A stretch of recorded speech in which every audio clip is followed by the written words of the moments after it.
In the early 2000s, Peter Jackson created the Lord of the Rings trilogy, The Fellowship of the Ring, The Two Towers, and The Return of the King.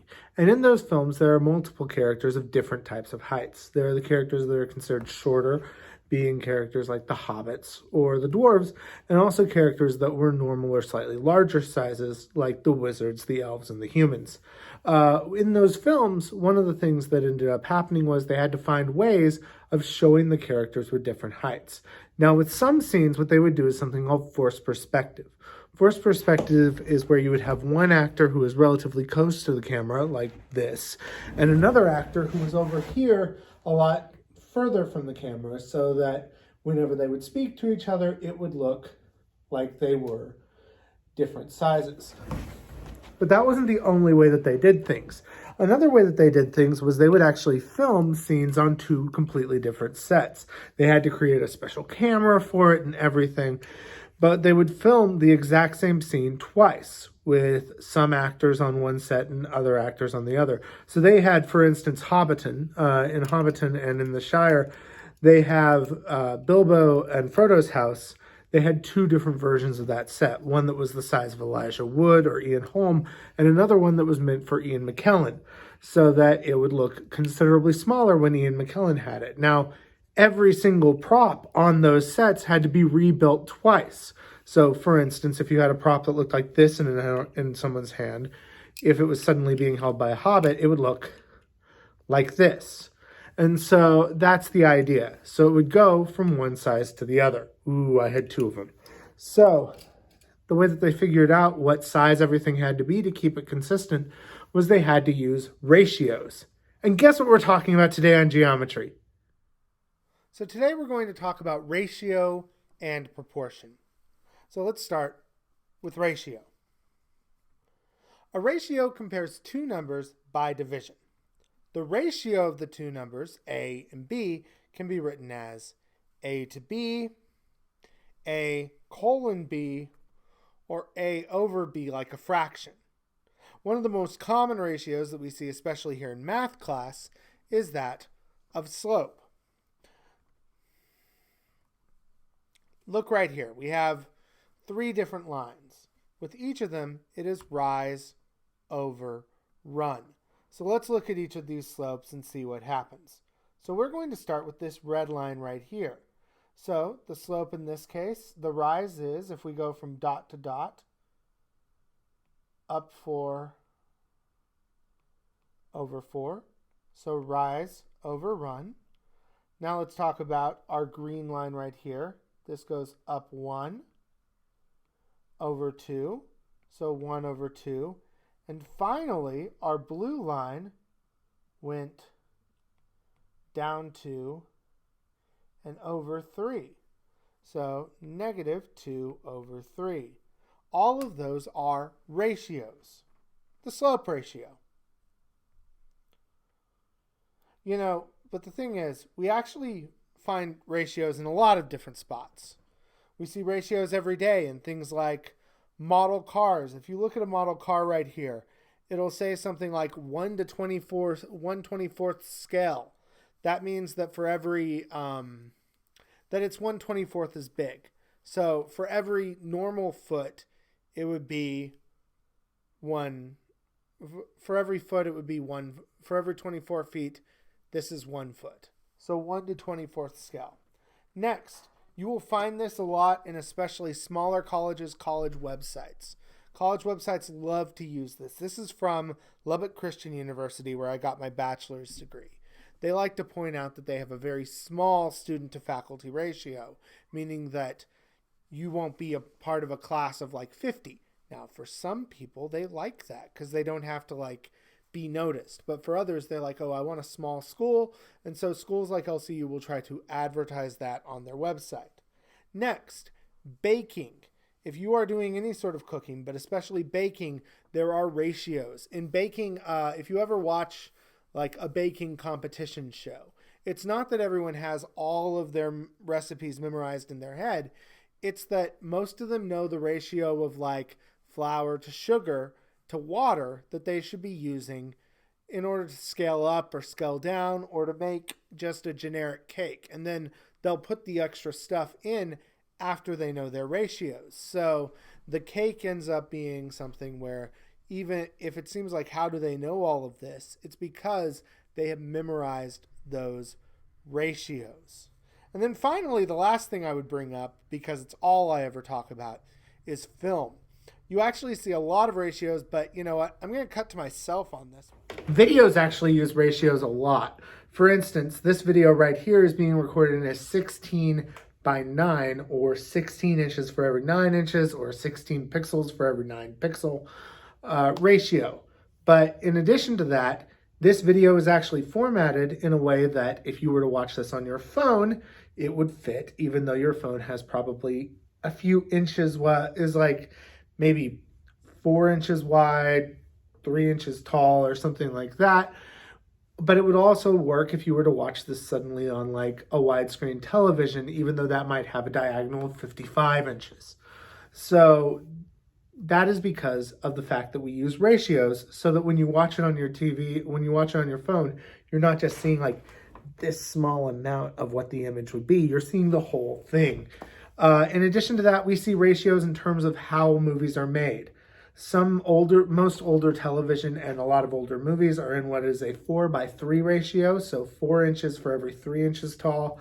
Modern movies and modern TVs are made in 16 by 9, and more epic ones will even be in a 2.35 to 1 ratio, which you would see me use if ever I'm making like a joke about Transformers movies or something. Not that I've ever done that. All right, that's enough about movies. Back to the math. And we're back. Okay, the ratio of the side lengths of a quadrilateral is 2 to 3 to 5 to 7, and the perimeter is 85 feet. So what is the length of the longest side? So to do this, I'm just going to draw a quadrilateral. It doesn't have to be right. 2, 3, 5, 7. So 2, 3, 5, 7. Now this is the ratio of the sides. That doesn't mean that the sides are actually 2, 3, 5, and 7, because that would mean the whole length was 17, and it's 85. So it's 2 times some number, because it could be 4, 6, 10, and 14. That still would only actually get us 34. So it's not that, but it could be. So what we want to do is we want to figure out what it is. So what I would write is I would write 2x plus 3x plus 5x plus 7x equals 85. I combine 2 plus 3 is 5, 5 plus 5 is 10, 10 plus 7 is 17x equals 85. Okay, we divide by 17. And like all of you, I just do that straight in my mouth, in my head. You know what? Honestly, here's what I really do. I notice it ends in a 5. So I'm like, oh, is it times 5? And sure enough, it is, because it's 50 plus 35, or 17. So x equals 5. Now, that's not our question, though. Our question is, what is the longest side? And the longest side is the part with the 7. So that would be 35 feet. And there we go. Let's move on. So now we're going to talk about proportion. A proportion is an equation starting with stating that two ratios are equal. So A over B is the same as C over D. The proportion, the variables A and D are what we call the extremes, whereas B and C are the means. So if you were to write a proportion of A is to B as C is to D, notice that the first and last positions are the extremes and the means are the two middle positions. So now what we're going to do is we're going to use these proportions to talk about the cross product ratio. So if we have a proportion like this, A over B equals C over D, and this is very important, B and D are not 0 because you can't divide by 0, so you can't put those in. Then we can cross multiply to know that if A over B equals C over D, A times D is equal to B times C. So what we're doing there is we cross multiplied. Notice now our two extremes are equal to our two means when we multiply, which is to make a product. So let's try this out. Here's our first question. 16 over x minus 1 is equal to x minus 1 over 4. So let's try this out. We're just going to cross multiply. So 16 times 4 equals x minus 1 squared. So let's see, 16 times 4, that's going to be 64, is equal to x minus 1 squared. Now, to be fair, I could multiply this out and factor it. But I'm just going to tell you I don't want to, and I actually don't have to because I can just square root it. That means 64 becomes 8 is equal to x minus 1, and then we add, and it's, well, 9 equals x minus 1. Now, here's the secret to that, though. That's not our only answer, because it could also be negative 8 equals x minus 1, at which point negative 7 could also equal x. Why did I put equals x minus 1? That's just equals x. So x is either 9 or negative 7. So there we go.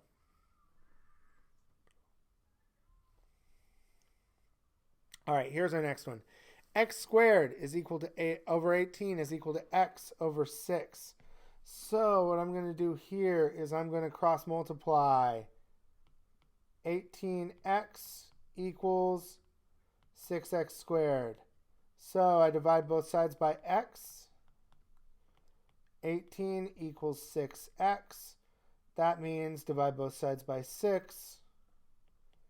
X equals 3. I'm so excited and I just can't hide it. All right, so here's going to be our last question, and it's probably the one that's the most intense. So this is true. A standard IMAX screen is 72 feet wide by 53 feet tall. The largest IMAX screen in the world is located in Sydney, Australia, and it is 117.2 feet wide. So the question is, how tall is this screen? So we are going to assume that IMAX screens are proportional. We're going to assume that because I'm not going to get into that at this moment. So I did write the question. Okay, so the standard one is I'm going to write 72 over 53 is equal to 117.2 over x. So notice I have width over height, width over height. So then that becomes 72 equals 117.2 times 53. Now 72x equals that. Now I know all of you know 117.2 over 3, but in case you didn't, what I would do is I would just put this in a calculator and write 117.2 times 53. And I would get 72x is equal to 6,211.6. At which point I would divide by 72.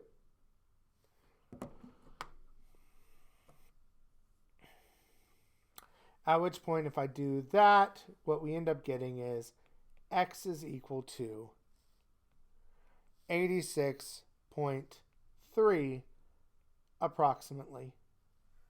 Ooh, I'm going to actually rewrite that. So x is approximately 86.3 feet.